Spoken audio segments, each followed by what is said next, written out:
I just wish he knew, you know, how much he's still loved around the world. At 86, Jerry Schilling finally breaks his silence about the night Elvis Presley died. He says the world was told one story, but what really happened inside Graceland that night was far stranger and far more deliberate. After 50 years of silence, Jerry claims Elvis didn't die, he disappeared. But what really happened to Elvis Presley that night? Let's find out. The interview. It was at an interview Jerry decided to say the truth he has kept hidden for almost 50 years. But before Jerry could reveal what happened in 1977, he needed to take the world back to the beginning, to a summer day in Memphis when everything was still simple, and Elvis was just a boy with a dream.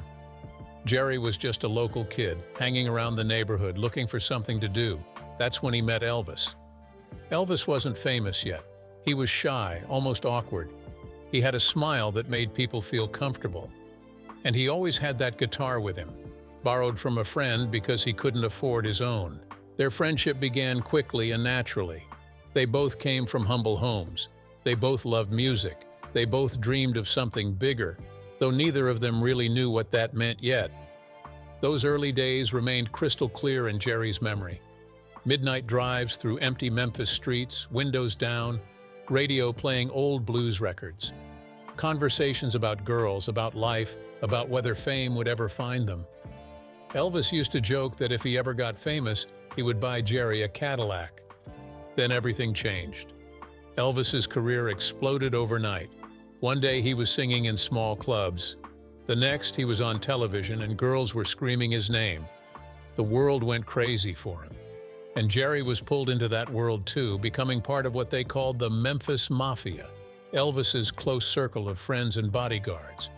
But Jerry was more than just security. He was Elvis's confidant, his real friend. And from that position, he saw what no one else could see. Elvis Presley, the man the world adored, was also achingly human.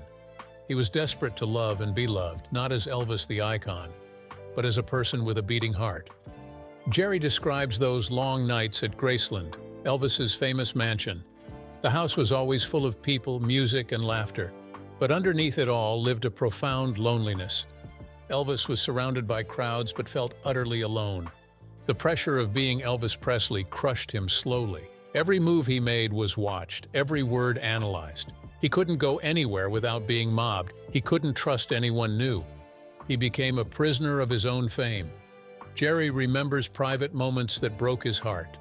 After Elvis's mother lost her life, Jerry found him crying in his bedroom holding one of her dresses. She had been the only person who loved him unconditionally, and now she was gone. Before shows, Elvis would sometimes stand in front of the mirror in complete silence. Jerry would watch him stare at his own reflection, almost like he was looking at a stranger. The gap between Elvis the man and Elvis the performer had grown into a canyon. This was the foundation of their friendship. Jerry was one of the few people who saw both sides. He witnessed the king on stage and the lonely soul behind the curtain.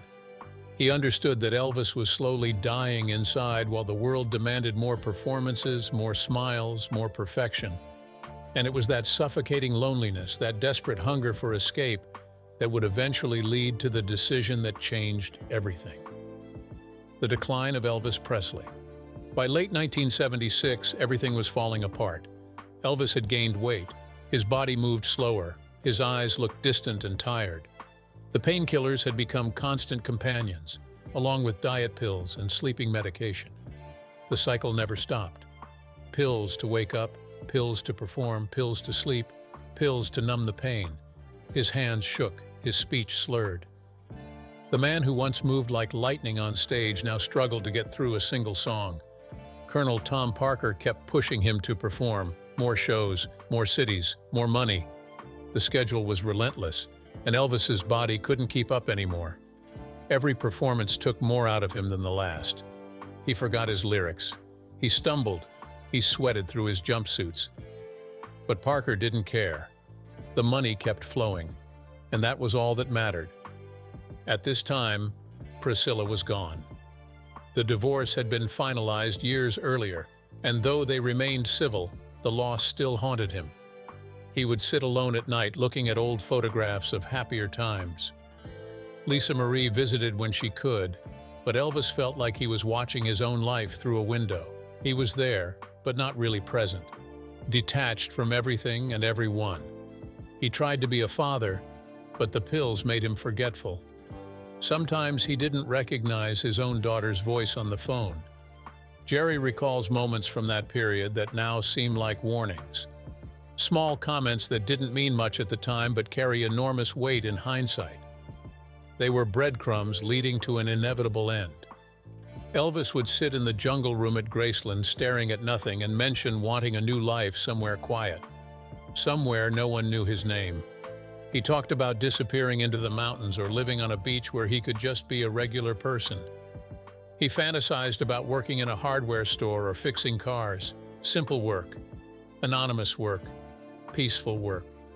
He would look at Jerry with exhausted eyes and say he couldn't keep doing this anymore, that he was tired of being Elvis Presley, that the name itself felt like a prison, that he wanted to unalive himself so he could finally rest.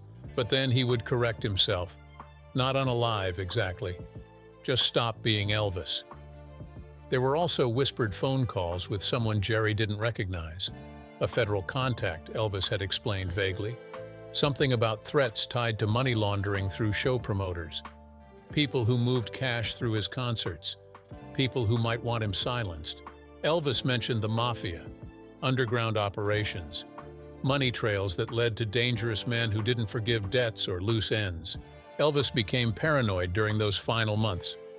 He installed extra locks on doors. He stopped trusting people outside his inner circle.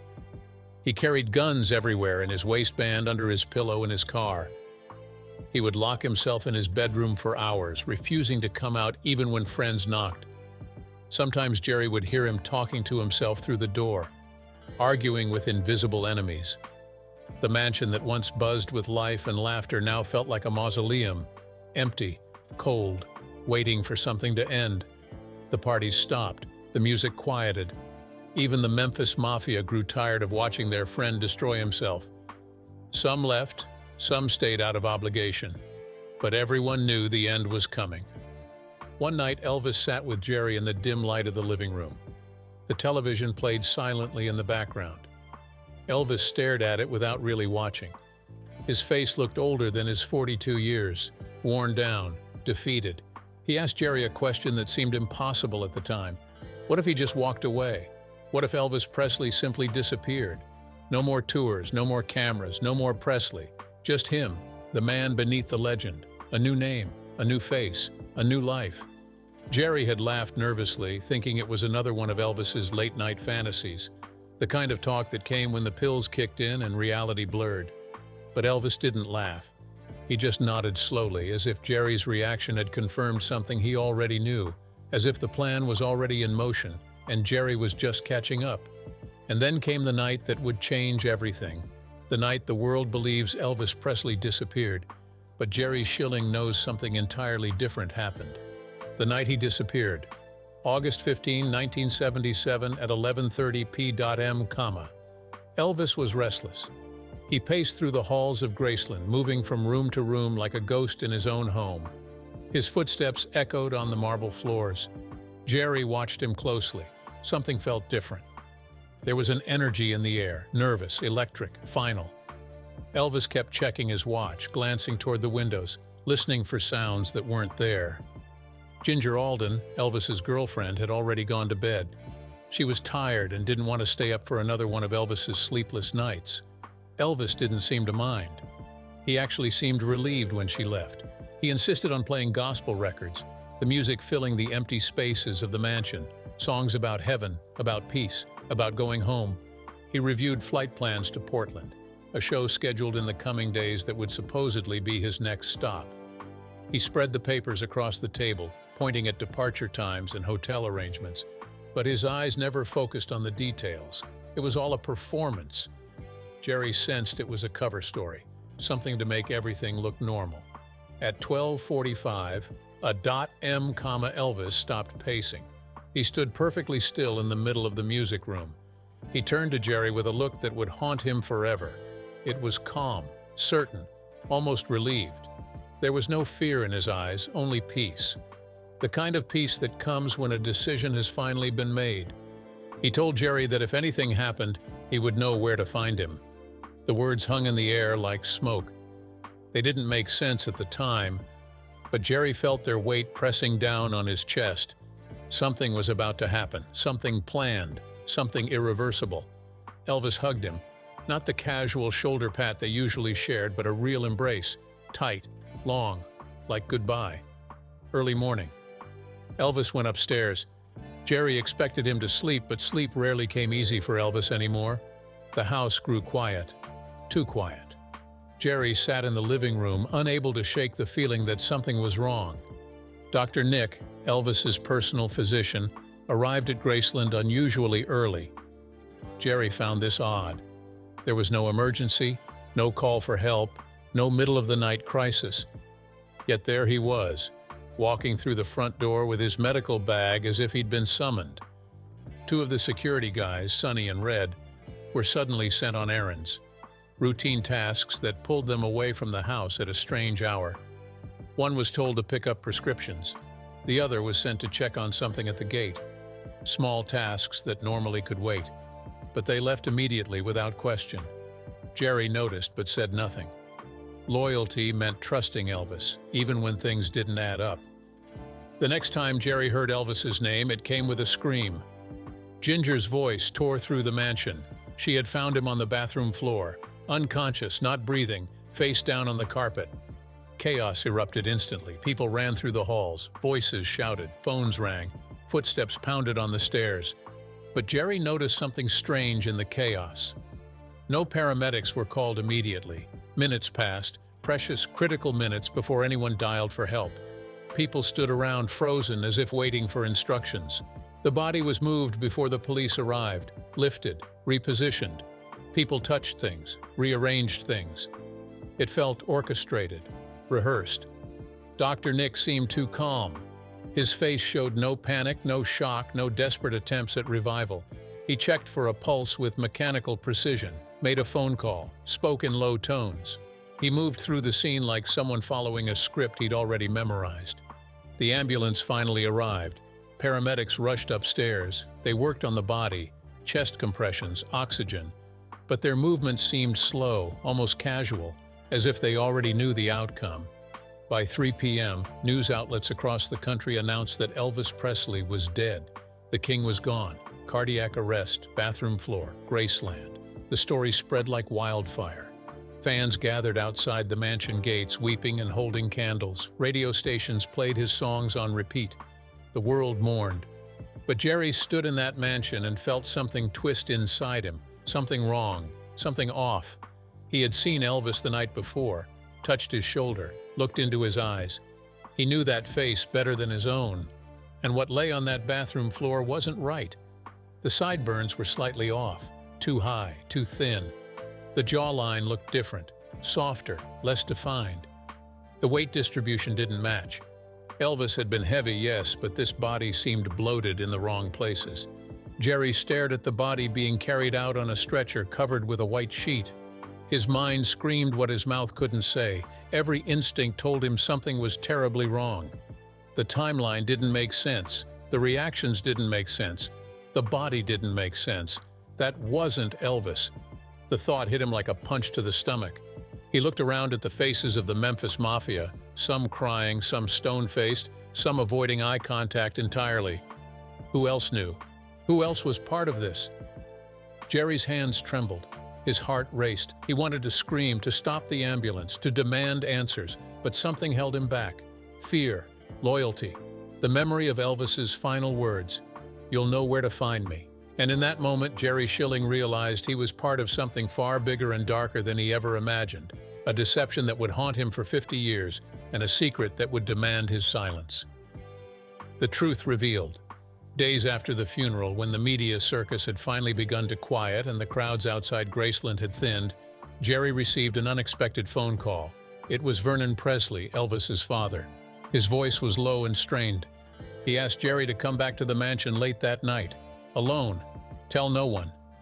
Jerry drove through the darkness with his stomach in knots. Something about Vernon's tone felt urgent and desperate. When he arrived, the gates opened silently. The mansion was dark except for a single light burning in Vernon's office. Vernon looked 20 years older than he had just days before. His face was gray and hollow. His hands shook as he poured 2 glasses of whiskey. He didn't speak for a long time, just stared at the amber liquid as if searching for courage at the bottom of the glass. Finally, Vernon looked up at Jerry with tears streaming down his weathered face. His voice broke as he spoke. "Son, he's not gone.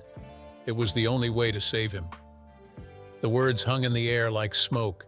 Jerry felt the room tilt beneath him.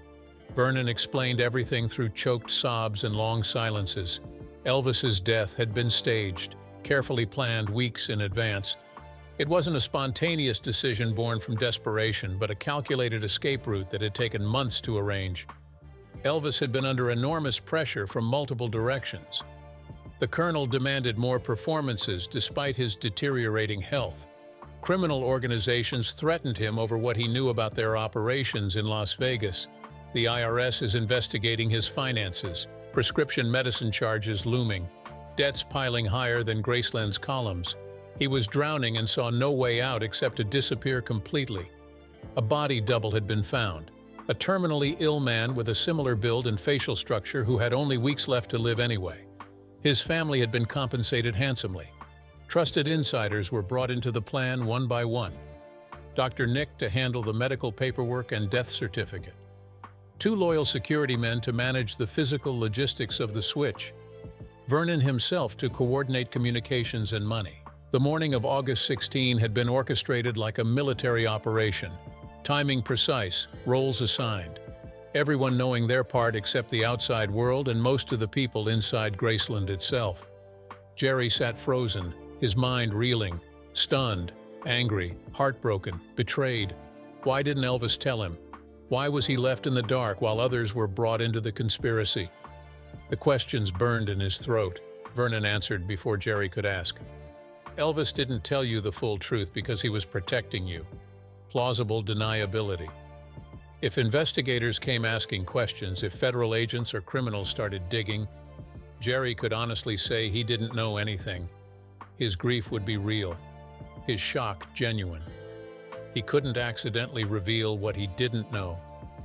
Elvis had deliberately left his closest friend out of the plan to keep him safe. It was an act of love disguised as betrayal. Jerry wanted to be angry, but the logic was undeniable. If he had known, he would have tried to stop it, would have argued and pleaded and maybe even threatened to expose the whole thing. Elvis knew that. So he made the impossible choice to lie to the person who knew him best. Vernon handed Jerry an envelope that had been sitting on the desk. "Open it when you're ready," he said quietly. Then he left the room, leaving Jerry alone with his shattered understanding of reality. Jerry sat in that dim office for an hour before he found the courage to open the envelope. Inside was a single sheet of paper covered in Elvis's familiar handwriting, looping letters that rushed across the page like they always had. The letter was brief but devastating in its honesty. "I didn't lie to you, brother. I just couldn't take you down with me. You'd have tried to stop me. You always tried to save me, even when I didn't want saving. This time I had to save myself. TCB always." TCB, taking care of business, their motto, their bond. Jerry folded the letter carefully and tucked it into his jacket pocket, where it would remain for the next 50 years. He wiped his eyes, steadied his breathing, and made his decision. He would keep the secret. He would protect his friend's new life, whatever and wherever that was. He would carry this burden alone because that's what real friendship demanded. Not the easy loyalty of good times and guitar songs, but the hard loyalty of silence and lies told for the right reasons. Jerry agreed to become part of the conspiracy after the fact, a guardian of the greatest disappearing act in history. And from that moment forward, Jerry Schilling lived 2 lives, the one the world could see, and the one only he knew was true. Living with the secret. Jerry stared at the letter until the ink blurred through his tears. It was Elvis's handwriting, looping, rushed, achingly familiar. Every word carried his voice as clearly as if he were standing in the room speaking them aloud. He folded the paper carefully and tucked it into his jacket. Outside, the world was still spinning in chaos. Crowds still gathered at Graceland's gates crying, Radio stations still played Love Me Tender and Can't Help Falling in Love on endless repeat. TV anchors still called August 16, 1977, the day the music died. But for Jerry, the grief came tangled with confusion and a strange, guilty relief. He couldn't mourn properly, not when his best friend might still be breathing somewhere under a different name, watching the sunset over a different ocean. At Graceland, everyone played their assigned parts. Vernon looked exhausted, aged 2 decades in 2 weeks. The Memphis Mafia whispered in corners but never asked direct questions out loud. Everyone understood that walls had ears. Phones were likely bugged. Every conversation could be monitored by people who wanted to know if the secret would hold. The public funeral had been massive beyond anything Jerry had witnessed. More than 75,000 fans flooded Memphis from all over the world. The air was thick with the scent of flowers and sweat and collective disbelief. Reporters shouted questions, camera flashes exploded like lightning, people fainted in the oppressive August heat.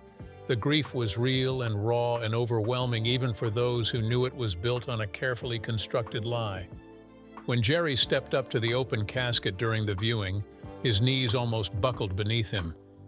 He forced himself to look down at the face inside. It looked wrong in subtle ways that most people wouldn't notice. The skin was too waxy. The features are slightly sunken. The jawline is different if you knew exactly what to look for. The sideburns were too dark and perfectly shaped. The hands resting on the silk lining looked smaller than Elvis's hands, less weathered. Jerry reached out with trembling fingers as if to touch the face, but stopped himself. He whispered words only he could hear. "You really did it, didn't you?" He forced himself to walk away before anyone noticed the tears streaming down his face or read the knowledge written in his eyes. Later, alone in his hotel room, Jerry kept replaying everything in his mind like a film he couldn't turn off. The paramedics who had seemed too calm, Dr. Nick's strange robotic behavior, the way the body had been moved and repositioned before authorities arrived, the delayed phone calls, the orchestrated chaos. Every single detail now made perfect sense. It had all been a performance. One last show Elvis never wanted to give, but executed flawlessly because his life depended on it. A week later, Jerry received another envelope. This one slipped under his apartment door during the night with no return address, no postmark, no identifying marks. Inside was a photograph, a blurry Polaroid of a beach at sunset. Palm trees swayed in the background. The ocean stretched endless and blue. In the corner of the frame stood a man wearing dark sunglasses and a loose white shirt. His back was to the camera, his posture relaxed as he looked out over the water. On the back of the photo, 3 words were scrawled in blue ink that Jerry would recognize anywhere. "Still here, brother." He spent hours staring at that photograph, memorizing every detail before hiding it away. He was torn between joy and crushing guilt. Elvis was alive. Elvis was safe. Elvis had found his peace. But Jerry had to lie to everyone who asked about him. He had to lie to Priscilla when she called. He had to lie to Lisa Marie when she looked at him with confused, grieving eyes. He had to lie to reporters and fans who cried on his shoulder seeking comfort. He wanted to tell them all the truth. He's okay. He's free. He escaped. But he couldn't. If anyone found out, if the secret cracked even slightly, Elvis's carefully constructed new life would shatter. His peace and his safety would vanish forever. And possibly his actual life would end for real this time. The following months blurred together in an endless parade of interviews, documentaries, tribute specials, and false reports. People claimed to see Elvis everywhere, pumping gas in Michigan, buying groceries in Tennessee, boarding planes in California, sitting in the back of churches from Kentucky to Arizona. Most were obvious hoaxes or cases of mistaken identity or wishful thinking, but a few of the reports made Jerry wonder. A few of the details seemed too specific, too accurate to be complete fabrications. In December of that year, Jerry received one final phone call from Vernon Presley. The old man's voice was frail and paper-thin, barely more than a whisper. "He's safe, son. That's all you need to know. Don't ask where. Don't tell no one, ever." Then Vernon hung up, and Jerry never heard from him again. Vernon himself would rest in peace less than 2 years later, taking his portion of the secret to his grave.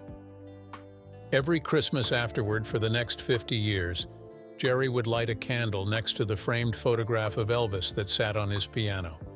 He would play the same song, Blue Christmas, letting the familiar melody fill the room.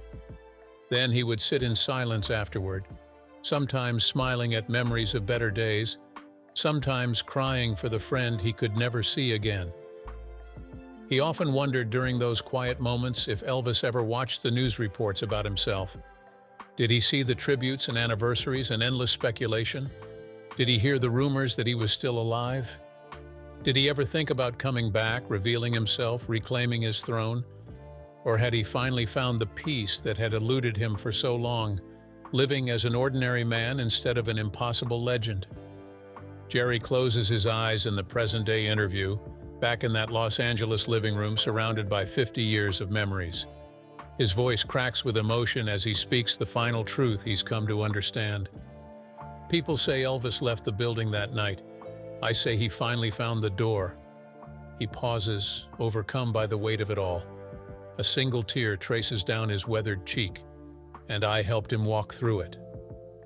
The aftermath of the revelation. 2 months after the interview aired, the world changed again.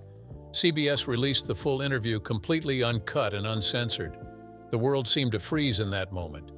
Even the harshest skeptics couldn't easily dismiss what they heard. Across Memphis, Graceland saw record-breaking visitor numbers. People traveled from every corner of the globe. They left mountains of flowers at the gates. They left handwritten notes expressing love, forgiveness, understanding. Some left small portable recorders on the fence, all playing that final tune on repeat, a chorus of Peace in the Valley drifting across the lawn day and night. Lisa Marie Presley, now older and weathered by her own battles with fame and family legacy, released a brief statement through her representatives. Whatever my father chose, I believe it was for peace. That's all I ever wanted for him. She said nothing more and granted no interviews. That night, Jerry sat alone on his porch in Los Angeles, a blanket across his lap despite the mild evening. He watched the sunset paint the sky in shades of orange and purple.